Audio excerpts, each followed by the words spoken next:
Hello friends, welcome to the Sunrise classes.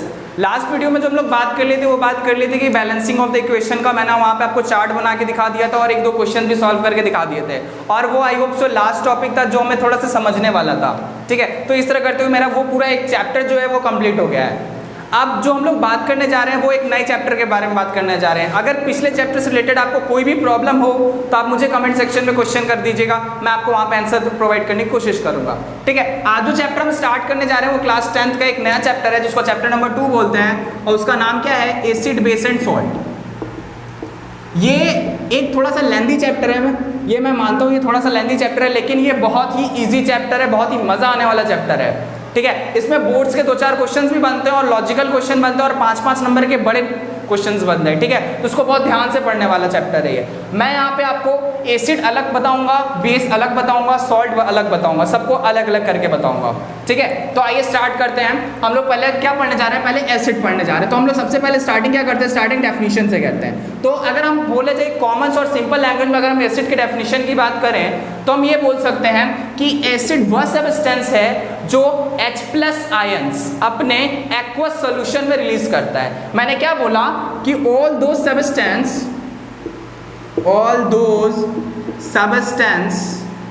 which releases H+ ions in its aqueous solution। ठीक है, मैंने ये बोला कि वो सारे सब्सटेंस जो कि रिलीज करें H+ आयंस को अपने एक्वस सॉल्यूशन, वो सारे सब्सटेंस जो H+ आयन को रिलीज करेंगे अपने एक्वस सॉल्यूशन में, हम उसको क्या कहने वाले हैं, एसिड कहने वाले हैं। ठीक है, अब क्वेश्चन होता है sir what do you mean by the term aqueous solution. यहाँ पे अपने एक्वस सॉल्यूशन यूज किया है, एक्वस सॉल्यूशन होता क्या है। ठीक है, तो इसको अगर हम बताऊं तो इसके बारे में ये क्या है कि अगर किसी भी सब्सटेंस का, किसी भी एलिमेंट का, किसी भी सब्सटेंस का अगर वाटर में डिसॉल्व कर दिए तो सॉल्यूशन जो तैयार होगा उस सॉल्यूशन को हम बोलेंगे एक्वस सॉल्यूशन। ठीक है, किसी भी सब्सटेंस, किसी भी एलिमेंट को अगर वाटर में डिसॉल्व कर दें और जो सॉल्यूशन तैयार होगा उस सॉल्यूशन का नाम क्या होगा, एक्वस सॉल्यूशन। यानी हम बोल सकते हैं कि solution in which water act as a solvent. ये तो सबको पता है ना कि किसी भी सॉल्यूशन, 3 सॉल्यूशन को हम इस तरह लिख सकते हैं, solution is equals to solute plus solvent. ये तो लिख ही सकते हैं सॉल्यूशन को, सॉल्यूट कम वाला, सॉल्वेंट ज़्यादा वाला, दोनों को मिला दिया तो क्या बन गया, सॉल्यूशन। तो किसी भी सॉल्यूशन में अगर सॉल्वेंट मेरा वाटर है तो सॉल्यूशन क्या बोलेंगे, एक्वस सॉल्यूशन। यानी किसी भी सब्सटेंस को हम पानी में डालें और पानी में डालने के बाद वह सब्सटेंस क्या दे दे, H+ दे दे, और H+ दे देगा तो हम क्या बोलेंगे, एसिड बोलेंगे। ठीक है, एक तरीका तो ये टेस्ट करने का है। अब आप बोलोगे सर जी अगर हम किसी भी एसिड को, देखिए H+ काउंट करना इस तरह तो हम देख के बता नहीं सकते कि वो H+ है, H+ दे रहा है कि नहीं दे रहा है, ऐसे सॉल्यूशन को देख के तो हम बता नहीं सकते। तो कुछ और तरीके हैं जिससे हम बता सके कि वो एसिड है या नहीं। तो उसके लिए हम लोग आगे चैप्टर में क्या पढ़ेंगे, इंडिकेटर पढ़ेंगे। उसके लिए हम लोग चैप्टर में क्या पढ़ने वाले हैं, इंडिकेटर पढ़ने वाले हैं। ठीक है, आइए अपने टॉपिक पे चलते हैं। तो हमने एसिड का डेफिनेशन जान लिया। जैसे अगर हम HCl को ले लें, इसको वाटर में जब डालेंगे तो ये HCl क्या होगा, डिसोसिएट कर जाएगा। डिसोसिएट मतलब टूट जाएगा और टूट के क्या बनाएगा, H+ + Cl-। ये H+ वो क्या करेगा, रिलीज कर देगा। एक दूसरा एग्जांपल दे दूं तो H2SO4 ये भी डिसोसिएट हो जाएगा और क्या देगा, H+ + HSO4-। ठीक, तो इस तरह आप किसी भी एसिड को ले ले। जैसे एक और एग्जांपल मैं दे दूं आपको HNO3 का, तो ये भी डिसोसिएट होगा वाटर में और H+ + NO3-। देख रहे हैं सारे एसिड क्या कर रहे हैं, H+, एक कॉमन चीज क्या दे रहे हैं, H+ दे रहे हैं, तो इन सब को हम क्या बोलेंगे, एसिड बोलेंगे।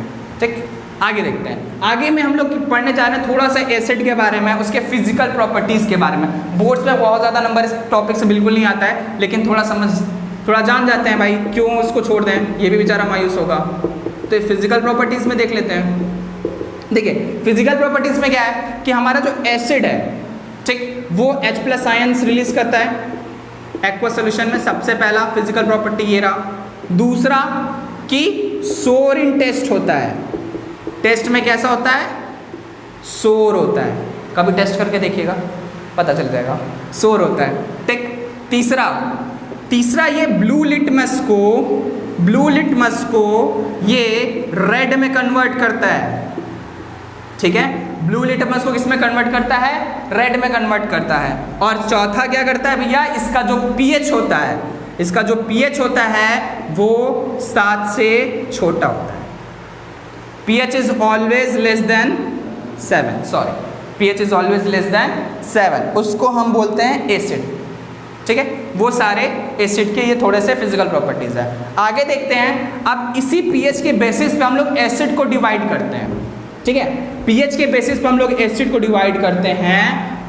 pH के बेसिस पे वीक एसिड और स्ट्रॉन्ग एसिड, इसी pH के बेसिस पे। तो वीक एसिड क्या होंगे? वह एसिड जिनका pH 4 से 7 तक के रेंज में होगा।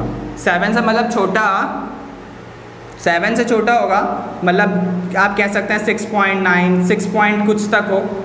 यानी सिंपल से ऐसे लिख दें कि pH रेंजेस 4 to 7, वो सारे एसिड को हम क्या बोलेंगे? वीक एसिड बोलेंगे। स्ट्रॉन्ग एसिड में क्या है कि वह जो pH 1 से लेके 3 तक के रेंज में होगा उसको हम क्या बोलेंगे? स्ट्रॉन्ग एसिड बोलेंगे।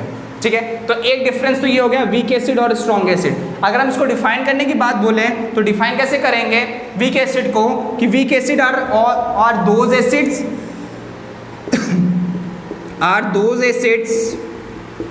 which does not completely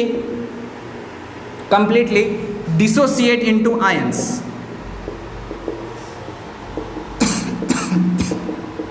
एक सिंपल तरीका ये है, अगर कोई ये नहीं याद कर सकता कि pH की रेंज क्या है तो सिंपली ये बोल सकता है कि सर जी वीक एसिड वो एसिड होते हैं जो कि पानी में पूरी तरह से क्या हो? डिसोसिएट ना हो। स्ट्रॉन्ग एसिड को इसी का जस्ट अपोजिट करके बोल सकते हैं कि सर जी वह एसिड जो पानी में कंप्लीटली क्या हो जाए? डिसोसिएट हो जाए। ये नॉट बस आप हटा दीजिए, डज नॉट हटा दीजिए, अगर कंप्लीटली डिसोसिएट हो जाए तो वो क्या हो जाएगा? हमारा स्ट्रॉन्ग एसिड हो जाएगा। ठीक है, तो ये एक तो मेरा ये टाइप हो गया, वीक और स्ट्रॉन्ग में डिवीजन कर दिया। दूसरा क्या कर सकते हैं हम लोग? दूसरा जो डिवीजन होता है वो अकरेंस पे डिपेंड करता है। ठीक है, कहाँ पे डिपेंड करता है? हमारा अकरेंस पे डिपेंड करता है कि एसिड मिला कहाँ से। अगर एसिड नेचर में अकर कर रहा है तो हम लोग उसको क्या बोलेंगे? या उसको मिनरल एसिड के भी नाम से जानते हैं। तो अगर नेचर में कर रहा है तो भी हम उसको क्या बोलेंगे? वीक एसिड, क्योंकि नेचर में जितने भी एसिड होते हैं वो क्या होते हैं? वीक होते हैं। और अगर हमारा एसिड सिंथेटिक है यानी मैन मेड है तो वो हमारा एसिड कैसा होगा? स्ट्रॉन्ग एसिड होगा। ठीक है, तो एक डिवीज़न ये भी है, ये तो मैंने आपकी जानकारी के लिए बता दिया है, स्ट्रॉन्ग एसिड, वीक एसिड। वैसे ये एक डिवीजन और भी है कि on the basis of occurrence acids will be divided into 2 groups, one is the natural and other is the synthetic. Natural will be defined as the acid which will found in the nature is known as natural acid, और acid which will be the man made is known as synthetic acid. ठीक है, तो ये थोड़ा acid के बारे में definition थे, थोड़ा बेसिक नॉलेज थी। ठीक है, अब जो नेक्स्ट हम लोग एसिड के बारे में पढ़ने जाएंगे वो हम लोग पढ़ेंगे एसिड का रिएक्शन, जो सबसे मेन होता है, जो ज़्यादातर एग्जामिनेशन में पूछा जाता है। ये सब तो उतना एग्जामिनेशन में आता नहीं है, जो मेन आता है वो आता है रिएक्शंस। ठीक है, तो एसिड के बारे में हम लोग रिएक्शंस देखेंगे, जैसे एसिड का reaction with metal, acid reaction with metal, और साथ ही साथ मेटल के साथ हम लोग देखेंगे एसिड का कार्बोनेट के साथ, एसिड का रिएक्शन कार्बोनेट के साथ, एसिड का रिएक्शन हाइड्रोजन कार्बोनेट के साथ, एसिड का रिएक्शन हम लोग बेस के साथ। ठीक है, तो ये 4 मेन देखेंगे हम लोग एसिड के रिएक्शंस, वो हम लोग अगले वीडियो में देखेंगे एक एग्जाम्पल के साथ, और साथ ही साथ हम इस पर 1-2 एग्जाम्पल और इसको डिफाइन करके इसका ट्रिक बताऊंगा नेक्स्ट वीडियो में। Thank you.